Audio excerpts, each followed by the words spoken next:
Good morning. Today is Tuesday, March 8th, 2022, and you are listening to episode 4 of the Morning Bag Podcast.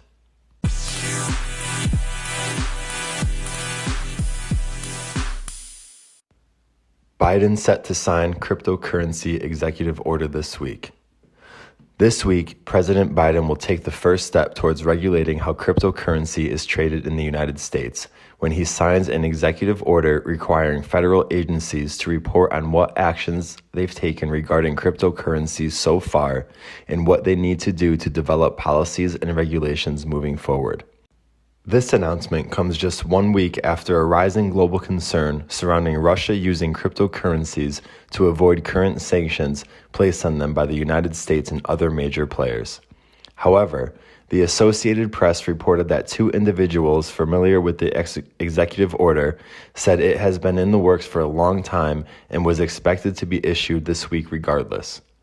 Presumed to be outlined in the order is that the Treasury Department needs to come up with a plan to develop policies and regulations around cryptocurrency, that the State Department should ensure American laws are in line with U.S. allies, and that the Financial Stability Oversight Council study and report on any financial concerns. The bullish takeaway from the executive order is that the federal government is acknowledging that cryptocurrencies are here to stay. The order is even expected to address the possibility of a U.S. central bank digital currency, or CBDC. The Federal Reserve released a 40-page paper on the topic titled Money and Payments, the U.S. Dollar in the Age of Digital Transformation back in January. Coinbase blocks over 25,000 Russian crypto addresses. Coinbase, the largest cryptocurrency exchange in the United States, announced it has blocked 25,000 Russian crypto addresses of individuals and entities it believes to have engaged in illicit activity. On Monday, the exchange's chief legal officer, Paul Grewal, wrote a blog post where he said that a majority of the accounts were identified through Coinbase's own proactive investigations. In the past few weeks, governments around the world have imposed a range of sanctions on individuals and territories in response to Russia's invasion of Ukraine. Sanctions play a vital role in promoting national security and deterring unlawful aggression, and Coinbase fully supports these efforts by government authorities, Grewal wrote in the post. He added that the blocked addresses have all been shared with the U.S. government to further support sanctions enforcement. Last week, the Biden administration asked crypto exchanges to abide by sanctions and restrict Russian organizations and individuals from trading cryptocurrencies. While Coinbase and Binance both said they would comply with requests to suspend users specifically targeted by sanctions, both rejected a blanket freeze of Russian accounts based on nationality alone. Coinbase said it is putting new steps in place on the platform to block access to bad actors in sanctioned parts of the world, including Russia and North Korea, detect attempts at sanctions evasion, and anticipate any signs of threats. Part of this process would include checking potential customers against a list of sanctioned individuals and tracking IP addresses during the sign-up process. When asked if the company suspected Russian individuals or entities of using cryptocurrencies to undermine sanctions, a spokesperson responded that most of the blocked Russian accounts were flagged before the war in Ukraine even started, and there has been no sign of sanction-evading activity on the platform since the invasion began.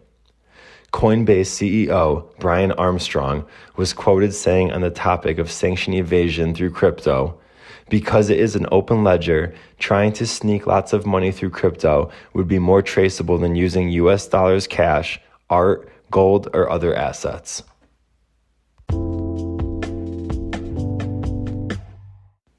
Andre, the DeFi giant, leaves a wake of fallen tokens upon exit. Prolific DeFi developer Andre Cronje and his frequent collaborator Anton Nell announced on Twitter Sunday that the two would be closing the chapter on developing and decentralized finance in the crypto space. Anton's thread read, "Andre and I have decided that we are closing the chapter of contributing to the DeFi crypto space. There are around 25 apps and services that we are terminating on April 3rd, 2022. Most notably, Yearn.fi, Keeper.network, Multichain.xyz, Chainlist.org, Solidity.exchange, Bribe.crv.finance. Unlike previous building in DeFi sucks rage quits, this is not a knee-jerk reaction to the hate received from releasing a project, but a decision that has been coming for a while now. Thank you to everyone who has supported us over the past few years. The news wasn't a complete shock due to Andre deleting his Twitter account last week and updating his LinkedIn profile saying that he was no longer an advisor to Phantom Foundation. However, the official announcement from Anton sent investors scrambling as almost every project the pair has ever been a part of or even linked to began to plummet. It's been reported that Andre has had a troubled relationship with DeFi and crypto over the years and has written blogs about the psychological struggles of developing in the space. Andre has developed protocols worth billions of dollars, has been hacked for millions of dollars, and has had to take frequent sabbaticals throughout his career. In Anton's post, he said there are around 25 apps and services that we are terminating on April 3rd, 2022, and now each one has a pop-up disclaimer reading, "The source code is open source. Anyone that would like to continue hosting the service is welcome to." Congruent.fi and CCRV Finance have announced that they will be stepping up to take over at least one of the sites, bribe.ccrv.finance. They tweeted, "Congruent.fi and CCRV Finance have stepped up to create bribe.ccrv.finance, a 100% fork of the visionary work of Andre Cronje and Anton Nell Crypto, so that VECRV bribes continue uninterrupted. This is our honor to stand on the shoulders of these giants." In the wake of Andre and Anton's announcement, the following projects saw a sharp decline. Solidity tokens dropped 75%, Keeper token down 25%, Iron Bank down 50%, Yearn Finance down 12%, Spooky Swap down 19%, Liquid Driver down 17%, Tomb down 22%, and Geist Finance down 15%. For more crypto news and discussion, be sure to follow The Morning Bag on Twitter, Instagram, and YouTube.